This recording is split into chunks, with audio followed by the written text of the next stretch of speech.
Jim, first of all, congratulations on the book. It's really great. I have read it, enjoyed it, love the stories and the context of it. Will you tell us how this started? What was the impetus for doing the book?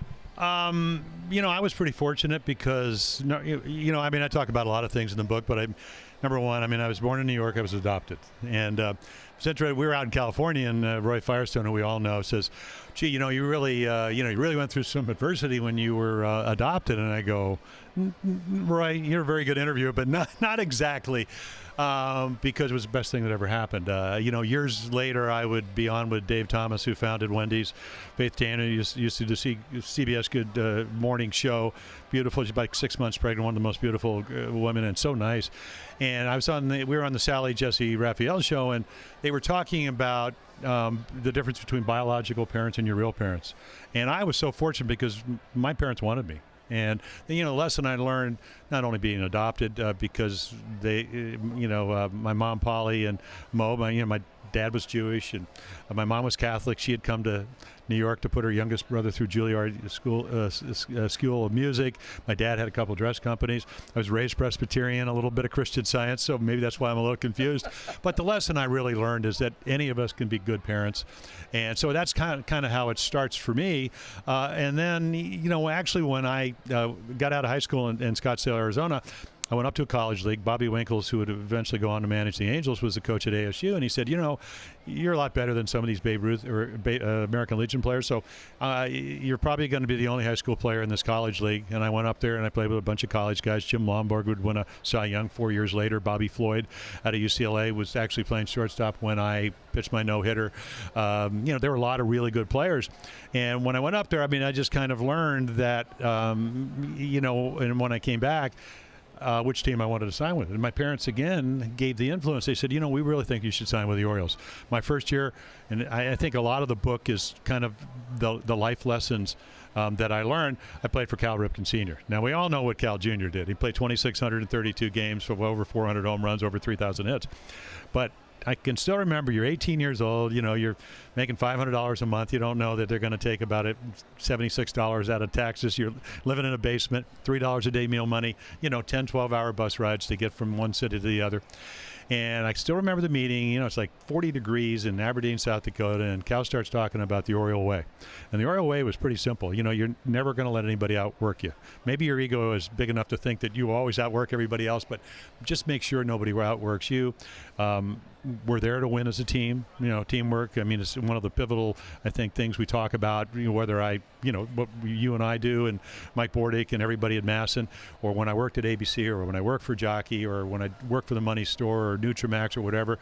But as a baseball player, you go to the ballpark and you try to get a little bit better every day. You talk about, you're nice enough to be part of the chapter where you kind of give back and all that, but passion and the perseverance and grit and all those kind of things, it's not only about baseball. I think in any job we do, Gary. So it's kind of life lessons, and I try to I played with so many great players, and the guy that manages the Orioles, Buck Showalter, always talks about, he said, I love to observe people.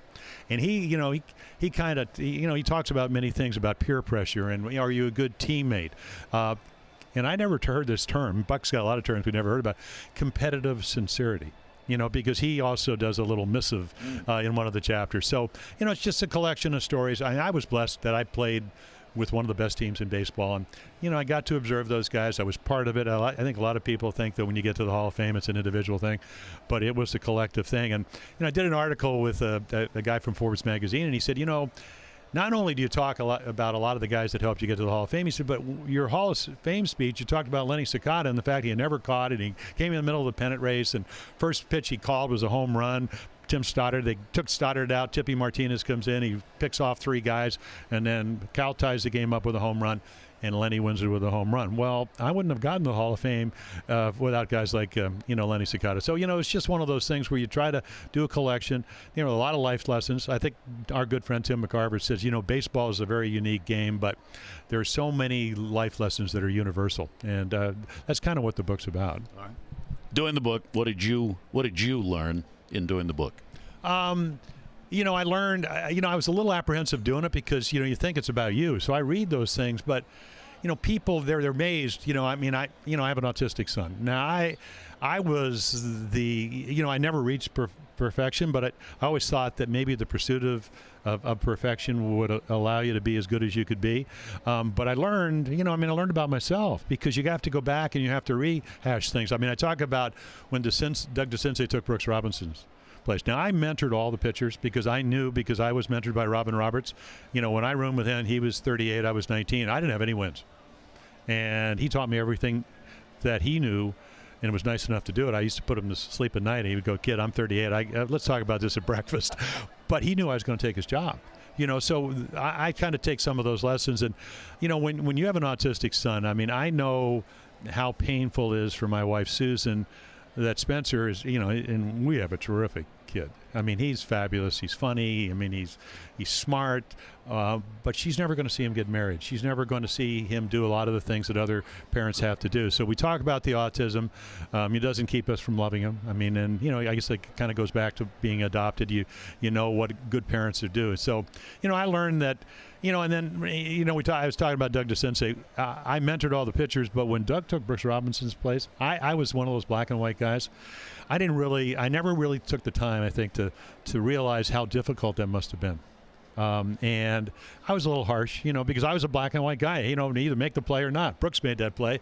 And, now we're good friends. I mean, the other night in Anaheim, he stuck his head in, Bobby Grich came in, who left us and went to the Angels. So, you make lifelong friends. And I just thought baseball was a great way. I mean, all the things that happened to me happen to normal people. And you try to relate. I mean, a lot of the stories or the bottom line is that in any line of business, if you try to be the best you can be, a lot of good things are going to happen. Well, Jim, it's a great book.